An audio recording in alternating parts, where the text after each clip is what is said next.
Hello साथियों, नमस्कार, जय हिंद। मैं प्रवीण एक्सपर्ट क्लासेस 3.0 में आपका स्वागत करता हूं। आज मैं बताने वाला हूं कि यूपी ट्रिपल एससी मैथ में किस तरह से क्वेश्चन पूछे जा सकते हैं। तो चलिएगा, क्लास को मैं स्टार्ट कर देता हूं। और अगर आप मेरे चैनल पर नए हैं तो कृपया चैनल को सब्सक्राइब कर लें और लाइक कर दें और शेयर भी कर दीजिए। सभी साथियों को आप जो है शेयर कर दीजिएगा ताकि सभी साथी जो है इसको क्लास को देख सकें।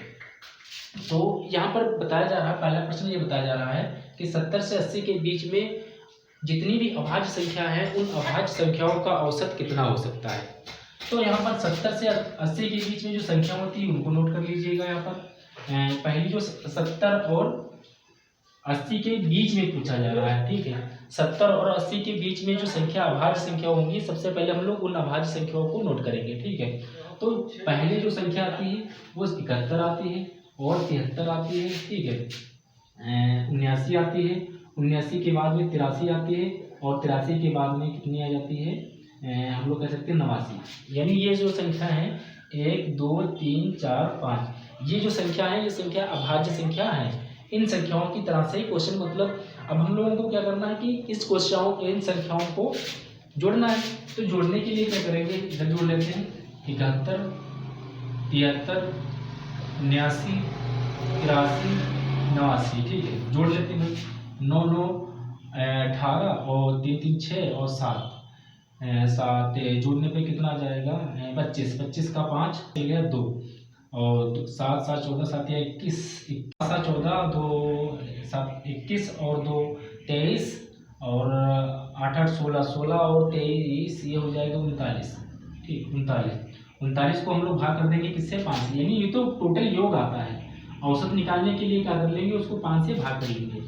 क्यों? क्योंकि औसत बराबर जो होता है, औसत बराबर होता है कुल संख्याओं का योग, कुल संख्याओं का योग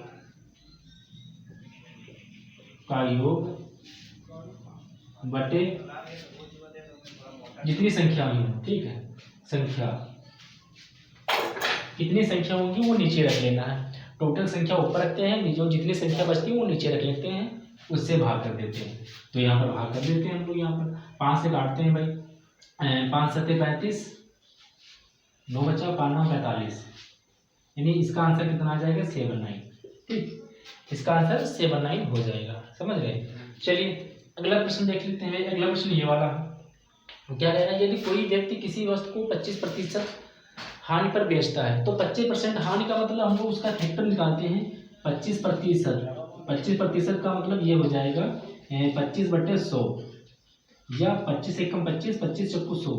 तो इसका ये जो ये रेशियो आ गया है 1:4, यानी जो 4 की चीज है उसको हम लोग 3 में बेच रहे हैं। हानि का मतलब ये होता है, ऊपर हानि होता है, नीचे जो होता है जिसके रेस्पेक्ट में हम लोग हानि और लाभ बेच रहे हैं। यानी 4 रुपए की जो चीज खरीदी गई होगी वो 1 रुपये हानि पर बेची जा रही है, ठीक। 25% हानि का मतलब ये होता है। तो 1 रुपये हानि का मतलब यहाँ पर ये दिख रहा है कि वो चीज 3 रुपये में बेची जा रही होगी, ठीक है। तो यहाँ पर देखिए, और बेचने का जो मूल्य है वो यहाँ पर दे रखा है, कितना दे रखा है 1200 दे रखा है। यानी ये जो दिया गया है ये 1200 के बराबर हो जाएगा। तो 3 रेशियो बराबर 1200, तो 1 रेशियो किसके बराबर हो जाएगा 3 चक्कू 400। अब जो उसने खरीदा था क्रय मूल्य, तो क्रय मूल्य यहाँ से निकाल लेंगे। जब 1 रेशियो इतना है 4 रेशियो कितना हो जाएगा 1600 हो जाएगा, ठीक है। 1600 रुपये जो है इसने में उसने खरीदा होगा। 30% लाभ, 30% का लाभ कमाने के लिए उस वस्तु को कितने प्रतिशत, तो हम यहाँ पर डायरेक्टली निकाल सकते हैं कि 130 डायरेक्टली यहाँ पर निकाल लेते हैं। तो यहाँ पर कट जाएगा, ठीक है। गुणा करने पर जो भी आए 16 और 13 की गुणा कर लेते हैं। यहाँ पर 16 और 13 की गुणा कर लेते हैं, 16 48, 16 एकम 16 जोड़ लेते हैं 8 6 4 10 का 0 हासिल किया 1, चलिए हो जाएगा 2080। एक 0 जो छोड़ा था वो 2080 इसका आंसर हो जाएगा, ठीक है। ये वाले का 2080 आंसर हो जाएगा, ठीक। चलिए अगला प्रश्न देख लेते हैं हम लोग। यदि दो भिन्नों का गुणनफल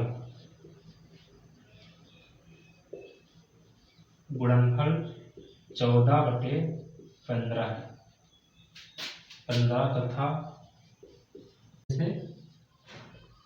इनमें से बड़ी भिन्न है, भिन्न है। ठीक, यहाँ पर ये बताया जा रहा है कि दो भिन्न होंगी, उन भिन्नों का जो है गुणनफल दे रखा है और भागफल दे रखा है, यानी भाग करने पर जो आएगा वो इतना आएगा। तो ये चीज़ बतानी है कि वो जो भिन्न होंगी, दो भिन्न होंगी, उनमें से सबसे बड़ी भिन्न कौन सी हो सकती है।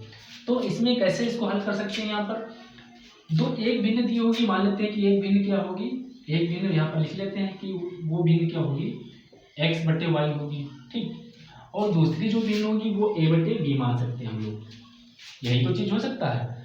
अब यहाँ पर प्रश्न ये कह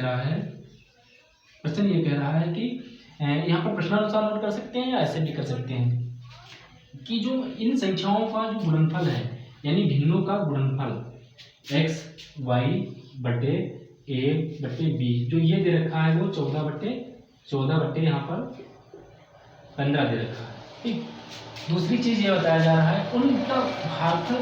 तो भागफल का मतलब ये होता है b बटे a बराबर 35 बटे 24 दे रखा है। ठीक, हम लोग इसको ऐसे कर सकते हैं। अब यहाँ पर आप समझ रहे हैं कि यहाँ पर उल्टा कैसे हो गया। जब देखो, जब इस वाले को हम लोग भाग करेंगे तो भाग करने पर b ऊपर चला जाएगा और ये इसके रेस्पेक्ट में हो जाएगा। देखो ऐसे यहाँ पर x बटे वाई बटे a बटे b, तो b कहाँ चला जाएगा, सबसे ऊपर, और ये चला जाएगा इसके, तो x बटे वाई गुणे जो हो जाएगा वो b बटे a के ऐसे हो जाएगा। देखो ये इसके पास है और ये ऊपर है। ठीक है, तो इसको हम लोग ऐसे कर सकते हैं। यहाँ पर देखिए, चलिए आगे देखते हैं भाई। अब जो इसका मान दे रखा है हम लोग यहाँ इसका मान डाल लेंगे। ठीक, इसका मान यहाँ पर निकाला जाएगा तो ये b बटे a हो जाएगा, इधर ले जाएंगे तो ये यानी 14 15 b बटे a बराबर गुणे b बटे a बराबर 35 बटे 24। यहाँ पर जो काटने पर बचा था ये 5 आ गया था और नीचे भी कट रहा है 3 से, 3 पचे 15 3 अट्ठे 24, यानी जो b स्क्वायर इसकी सीमा होगी b स्क्वायर बटे a स्क्वायर जो आएगा वो हो जाएगा 25 8 दूनी 16। ठीक, ये चीज हो जाएगी। और यहाँ पर एक चीज देख लीजिए, जब यहाँ हम लोग b स्क्वायर b बटे a निकालेंगे तो यहाँ पर 5 बटे 4 हो जाएगा, यानी b और a का मान निकल रहा है। अब यानी एक जो है b a, यहाँ पर b और a, तो a b क्या हो जाएगा, a b भी कर सकते हैं यहाँ पर। a b जो हो जाएगा वो 4 बटे 5, यानी एक बिंदु निकल आई। दूसरी बिंदु निकालने के लिए हम लोग इसमें मान डाल देंगे, इस वाले में यहाँ पर मान डाल देंगे। देखिए यहाँ इसको हम लोग यहाँ पर लगा दे रहे हैं, एक्स वाई गुणे ए बी का मान कितना है 4 बटे 5 बराबर 14 बटे 15। ठीक, काट लो, 5 दिए 15, 2 दूनी 4, 2 सत्ते 14, 3 गुना 6, यानी एक्स वाई का मान जो मान आ जाएगा वो 7 बटे 3 दूना 6, 7 बटे 6 आ जाएगा। ठीक, तो आपको अब इसलिए लग रहा होगा कि ये वाली बड़ी भिन्न है, बड़ी भिन्न पूछा जा रहा था, तो बड़ी भिन्न कौन सी हो जाएगी, ये बड़ी भिन्न हो जाएगी और ये वाली जो है ये छोटी भिन्न हो जाएगी। ठीक है, चलिए अगला प्रश्न देखिए। हो तो 1/7 माइनस का मान बताओ, मान ज्ञात कीजिए। ठीक, अब इसका हम लोग क्या करेंगे, देखो यहाँ पर इसका मान ज्ञात करना है, -√3, तो इसका प्रमेयीकरण कर देते हैं। प्रमेयीकरण क्या होता है, हम लोग जो नीचे दिया हुआ होता है हर जो होता है, हरों का प्रमेयीकरण करने पर उसका जो विपरीत होता है उससे गुणा ऊपर नीचे कर देंगे। ठीक है, यानी प्लस, यहाँ पर माइनस है तो यहाँ पर प्लस से कर देंगे हम लोग ऊपर नीचे गुणा। ठीक है, तो 7 प्लस इसके ऊपर नीचे हम लोग कर दिए गुणा, तो ऊपर क्या आ जाएगा 7 प्लस का 3, नीचे क्या हो जाएगा a square minus B square का सूत्र देखो बन रहा है, a प्लस बी एक ब्रैकेट में हो जाता है, a माइनस बी एक ब्रैकेट में हो जाता है। तो यहाँ पर जो हो जाएगा वो 7 का स्क्वायर यानी अंडर रूट हो जाएगा 7, b का स्क्वायर यानी 3, तो बचेगा वो हो जाएगा 7 प्लस का अंडर√3, नीचे आ जाएगा 4। देखिए अब यहाँ पर अंडर रूट 7 का जो मान दे रखा था वो कितना दे रखा था, ये वाला, यानी ऊपर रखने पर जो 2.6457 ये चीज दिया है। दूसरा जो दिया गया था वो ये दिया गया था 1.73732। आगे जीरो भी लगा सकते हैं, जोड़ लो भाई। 7 6 13 का 3 हासिल गया 1 2 1 3 1 4। ठीक, तो यहाँ पर इसको क्या करना है, 4 से भाग भी करना है। तो 4 एकम 4, दोनों संख्याओं को भाग करना है तो 0 4 9 36।